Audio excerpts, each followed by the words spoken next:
为了小伙伴们更加便捷的查询参考，我们对小白测评微信公众号后台数据做了改版。以后你只要看到我们出了某款机型以测评为名称的视频，例如三星 S8 测评，你只需要在微信公众号后台直接回复机型名称三星 S8，即可查看更加全面的数据。不光有实拍样张对比，还有性能跑分、发热续航等等众多实测数据。以后你买机或者给别人做参考，只要我们出了测评视频，你都可以随时在微信公众号后台回复查看。小白测评微信公众号做你的实时测评数据助手，免费的，赶紧上车。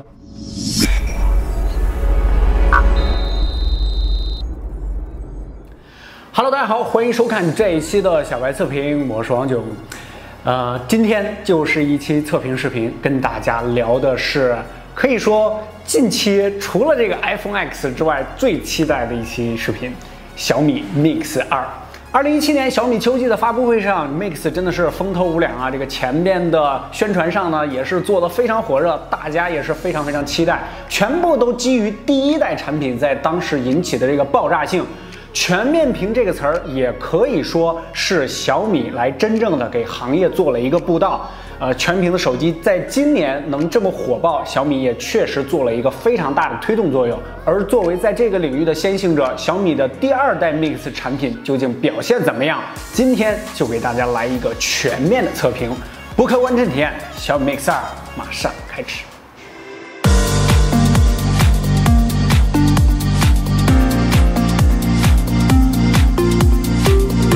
尽管小米 Mix 一代当时非常惊艳啊，一鸣惊人，但是还是存在着很多这样那样使用上的问题。它更多的是代表着小米的未来前瞻性、概念性为主，所以也导致了实际的使用体验呢确实不太好啊。而今天的小米 Mix 2代是由概念产品转化为一款大众消费的产品，采用了更合适的屏幕尺寸、更好的比例、更好的摄像头、更容易量产的制造工艺等等。下面我们就来聊一聊 Mix 2代的实际使用中到底怎么样。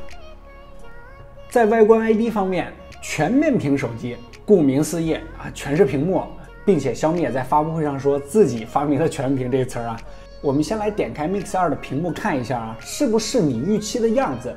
不管是不是你预期的样子，反正我第一眼看到的时候，确实不是我想的那个样。精致感照第一代差了不少，屏占比呢也并没有官网上渲染的那么高啊。这个小米的老毛病啊，这个边框过度渲染，无论是手机啊还是电视，相对于上一代呢，反而还变粗了，变宽了很多，依旧是三面边框。听筒呢，由上一代听起来酷炫屌炸天的悬臂梁式压电陶瓷，改成了相对传统的扬声器导管式设计。实际的电话体验上改进了很多，这后边咱们细聊。改用了导管式设计呢，也没有办法。这个额头的边框呢，相对于上一代要宽了近1倍，惊艳感呢也进一步减弱。其实仔细把玩一下 Mix 2呢，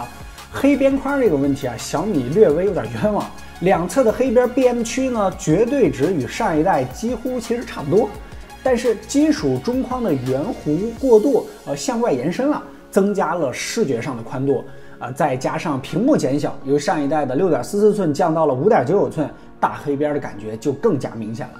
不过这种边框设计，一是改善了握持感，还有就是缓冲手机跌落的压力，减少碎屏风险。和1+5、魅族的 Pro 7P 对比一下边框 ，Mix 2竟然比他们还要宽一些。再来对比一下另外一种全屏方案，全视屏的 S8 Plus， 哎呀，这样看就有点辣眼睛了啊。下巴依旧存在，但是得益于 COF 的柔性封装工艺，比上一代还减少了12%。但是我们实际对比，感觉变化基本没有啊。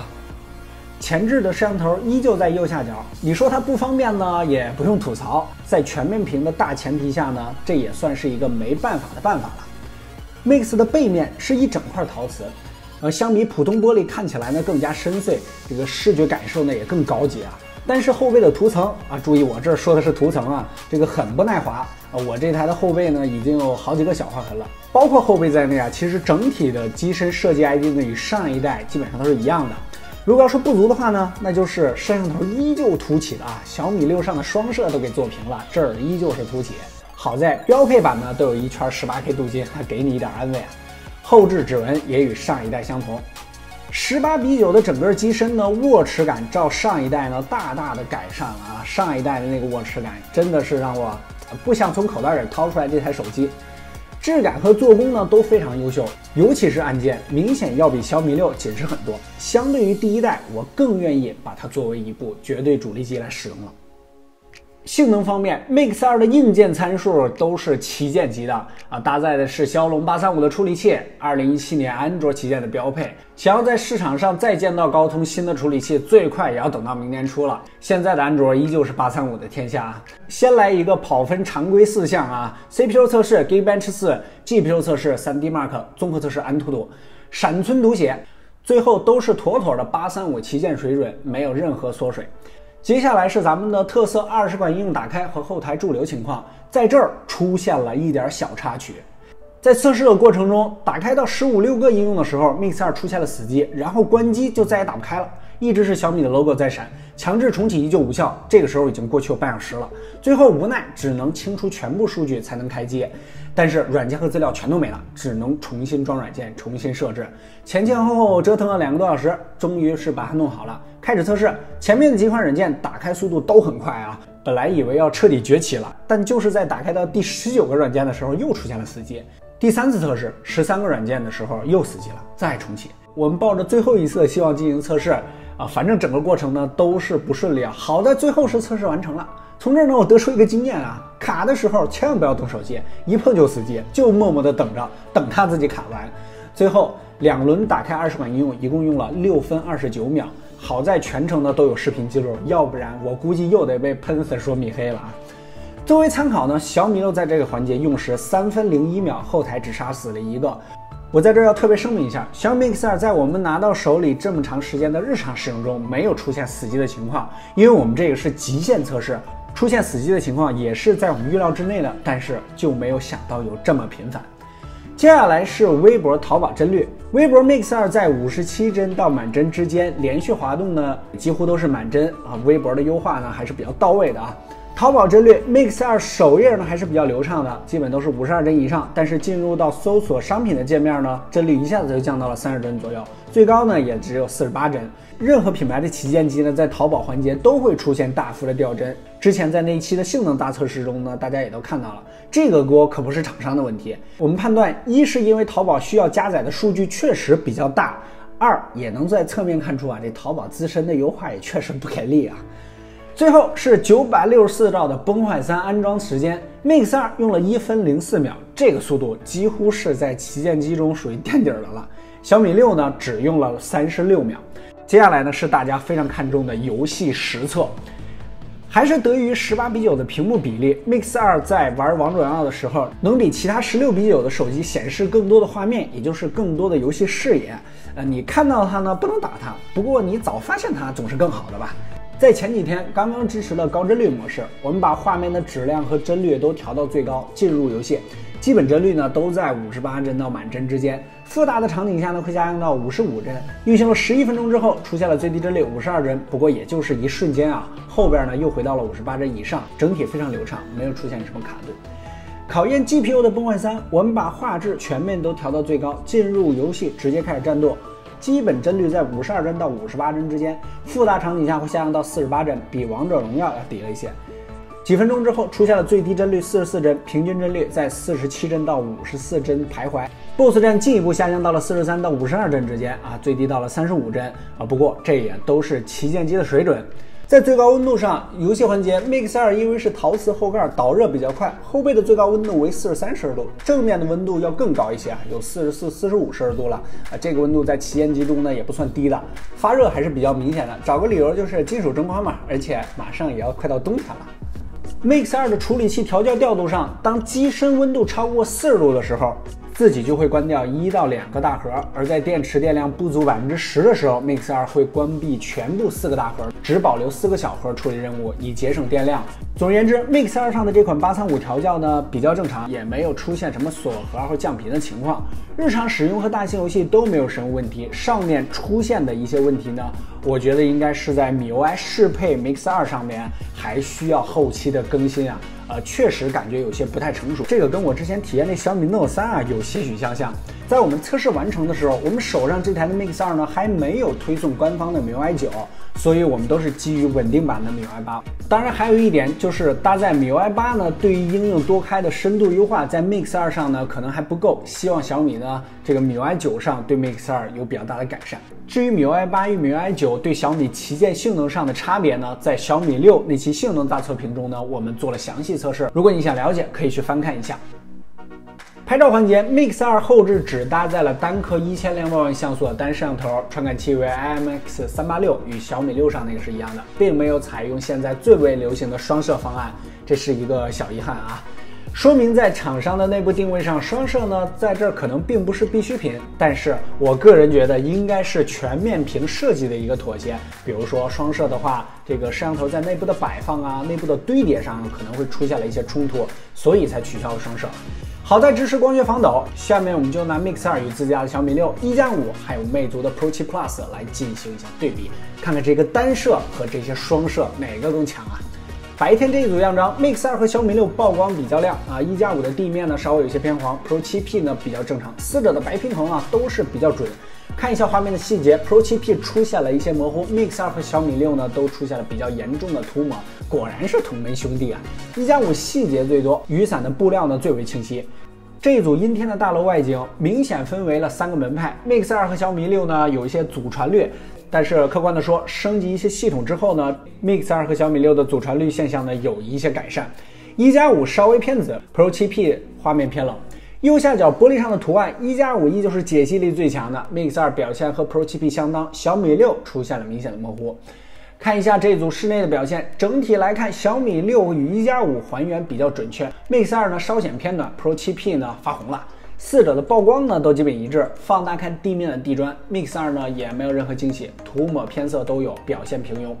这组是光线稍暗的室内场景，小米家族明显偏暖，这 Pro 7P 整体又是发红了。这个两个大厂的白平衡算法呢，还不如一加这个小厂准确啊。到了晚上，这组四者的镜头多多少少都出现了一些眩光 ，Mix 2控制的最好，发射的倾向与其他三者比较接近，天空的纯净度 ，Mix 2的噪点是最多的啊。放大来看 ，Pro 7P 把白色的车呢拍的有一些偏绿了啊，在这儿你偏绿了啊。清晰度方面三者都没有什么问题，但是 Mix 2竟然没有对上焦啊，这个问题呢就比较严重了。再看下一组，明显看出1+5的画面呢最为纯净，小米 Mix 2呢噪点又是比较多啊，这个是在体验小米 Mix 2相机之后最明显的一个点。白平衡四者还原呢还都比较准确，远处的广告牌上的字四者都出现了模糊，但是能看清小米6在这儿呢最清晰 ，Mix 2呢最模糊。同为光学防抖，这个差距还是比较大的啊。这组的场景，四者的白平衡比较一致 ，Pro 7P 的画面呢有些欠爆，看看 Mix 2一眼就能看出来又没有合上焦啊。在大量拍摄的时候呢，我们就发现这个问题了，这个自动对焦不准的情况，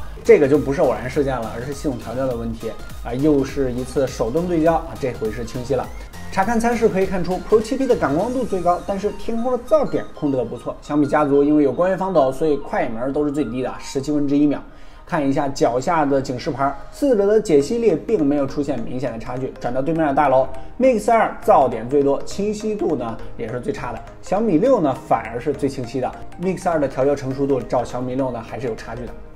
综合来看 ，Mix 2在白天呢表现一般，白平衡调教上呢几乎和小米6一样，细节解析力方面呢也跟米6一样啊，在旗舰中呢相对属于不足的。在夜景中 1.25 缪的大像素点和4周光学防抖并没有给 Mix 2加分，而且还出现了一些自动对焦不准的情况，显然是系统调教的问题，这个就比较严重了，希望小米能马上修复。除去对焦不准啊 ，Mix 2在夜景的硬实力上，相对于这几款手机呢也是相对较差的。看来这颗单摄啊，终究还是没有干过双摄。如果作为一台机器的第2代来说，那 Mix 2上的相机其实还算不错的啊。但是如果放在小米的大序列里，放在这个价位的旗舰里边，那还确实需要快速迭代算法。OK， 又是一期测评视频，在咱们的微信公众号小白测评后台回复小米 Mix 2，这一期视频的所有数据，小白已经详细为你做好了表格，供你随时免费查看。同样，回复小米 Mix 2也能参与本期抽奖，小米的蓝牙音箱一个。屏幕方面，其实现在测评中都讲的比较少了，但是它是全面屏嘛。Mix 2由上一代的17:9变成了更长的18:9，发布会上呢也说了，这个是跟谷歌谈判得来的果实啊。确实能让谷歌改变安卓底层的规则，就算把这件事情放在三星身上，也是一件很难的事儿，也足以看出现在小米的影响力。放在实际使用中来说，18:9呢能比16:9呢显示更多的画面，在阅读图文的时候，或者说手机办公的时候，可以减少翻页的次数，提升效率。刚才提到游戏视野也是一个不小的优势。全屏的设计也让机身大小与普通5.5寸一样大的情况下，就得到了一块近6寸的屏幕，视觉上的冲击感让你在地铁和公交上更愿意掏出这款手机。分辨率是2160×1080，接近2K。屏幕的素质也非常不错啊，这个圆角矩形的设计也不会给日常使用中造成什么影响，反而改善了一丝精致感。因为屏幕的比例，所以在看普通视频的时候，左右会有黑边；在看21:9电影的时候，上下会有一些黑边。就是无论你看什么视频，都会有一部分屏幕没有连不上啊。好在现在大多数软件呢都已经自适应屏幕比例了，在这一方面呢 Mix 2呢可以正常使用，但是还是有一些软件呢没有适配18:9的比例。这也是没法避免的，毕竟18:9的全屏还没有普及嘛。安卓的生态呢，在目前来说也确实比较复杂。续航方面呢，一代因为机身比较大，电池容量呢有4400毫安时啊，而这一次的2代电池呢整整减小了1000，只有3400毫安时。这个数值呢基本上是5.5寸机型的平均容量，但是 Mix 2的屏幕呢已经达到近6寸了，再加上骁龙835这颗旗舰处理器，所以续航上呢基本上没什么悬念了。日常使用，微博、微信、网页浏览，平均一天必须要一充。充电方面支持 QC 3.0 的标准，充电器小米6 Note 3呢是同一款，只是换了一个黑色的皮肤，也没有 buff 加成。实测最大功率呢也是满额17到18瓦。半小时44%，1个小时85%，1个半小时可以充满，肯定不算慢。目前主流的充电速度，在 Mix 1代上那个比较严重的问题，你在通话的时候，旁边的人也能听到你在聊什么。悬臂梁的设计，这个声音呢是朝周围传播的，这个指向性非常差。手机这么隐私的东西，这自然是不行的。Mix 2呢，为了改进这个问题呢，把传统的听筒折到了屏幕下方，再通过导管传到屏幕顶部，这样别人就听不到你电话里的声音。实测了一下，打电话跟传统的听筒呢基本一样，没有任何问题。这个还不够 ，Mix 2上的听筒呢还可以当做扬声器的。这个就形成了上下立体声双扬声器啊，感觉很带感。但是实际的体验中呢，由于上方的这个听筒呢又是导管设计啊，又是体积方面的限制，这个上面的扬声器比下面的扬声器要小了很多。在看视频的时候，一边声音大，一边声音小。在使用中呢，还偶然的发现 Mix 2的闪光灯呢比普通的手机要亮非常多，这个起码有2倍，可能是调教的比较激进啊。走夜路的时候能照亮更大的范围，这还是挺实用的。当然，开一会儿呢，温度也会增高。无聊测了一下，这个闪光灯最高呢都达到了58摄氏度了。OK， 这段时间的实际体验呢都跟大家聊的差不多，简单总结。这是一款由概念机转为大众使用型的一款机型。上一代我个人的定义是好看但是不好用的产品。一款要大规模量产的机器，要克服的问题非常多，不是你想让它有些东西上就一定会上的啊，必然会牺牲掉一些极客属性。就比如说这个极窄的边框，这个非常极客属性的标志啊，让多少一代用户的 Mix 屏幕变成了伊拉克战俘版。更合适的尺寸，比上一代更好的镜头，能在大环境都在涨价的情况下，依旧维持与上一代基本持平的价格。毕竟小米面对的是大众消费市场。如果你特别想换一款全屏的手机，那么这台 Mix 2是一台非常不错的选择。相对较低的价格，第2代成熟的设计，强大的性能，而且在同价位中几乎成为了独角兽，没有竞争对手。如果你是一个对全屏不感兴趣的人，或者说经常使用人像模式啊，对拍照和续航啊比较在意，那 Mix 2呢可能就不是一个很好的选择，尤其是在 Mix 2软硬件结合和调教上还不是太成熟的情况下。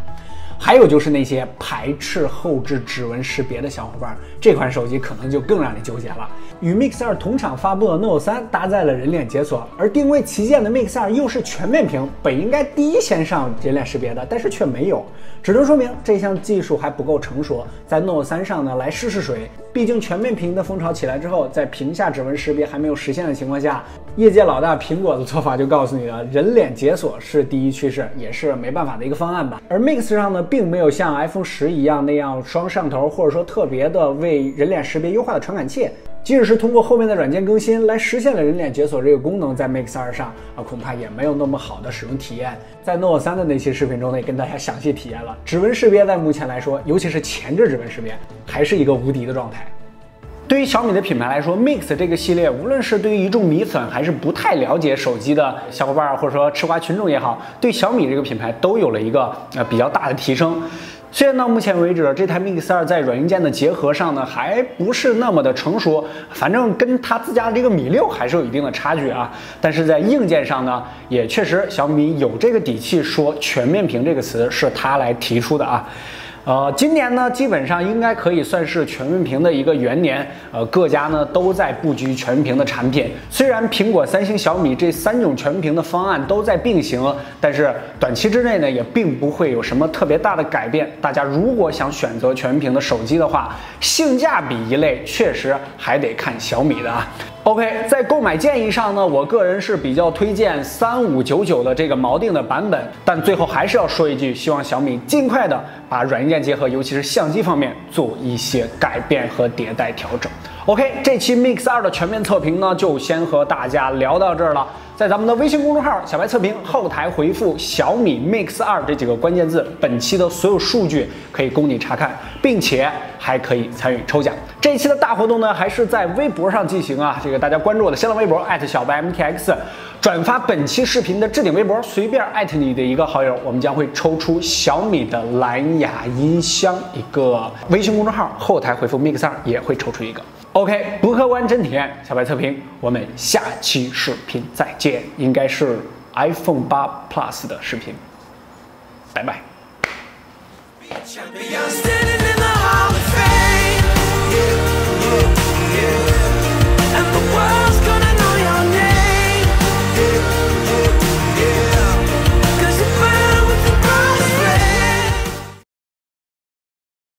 Hello， 大家好，欢迎收看这一期的小白测评，我是王九。今天就是一期测评视频，跟大家聊的是马上开始。你一会儿把我也拍一点儿，你别光只拍他，你把我也拍一点儿。老张说他东西不上镜，快给他一个镜头，一定要给我个镜头，快给他一个镜头啊！开始吗？要是你换这张卡吧，那卡还能录多久？这卡还能录5分钟。你妈那能差多少啊？好，好，放好了。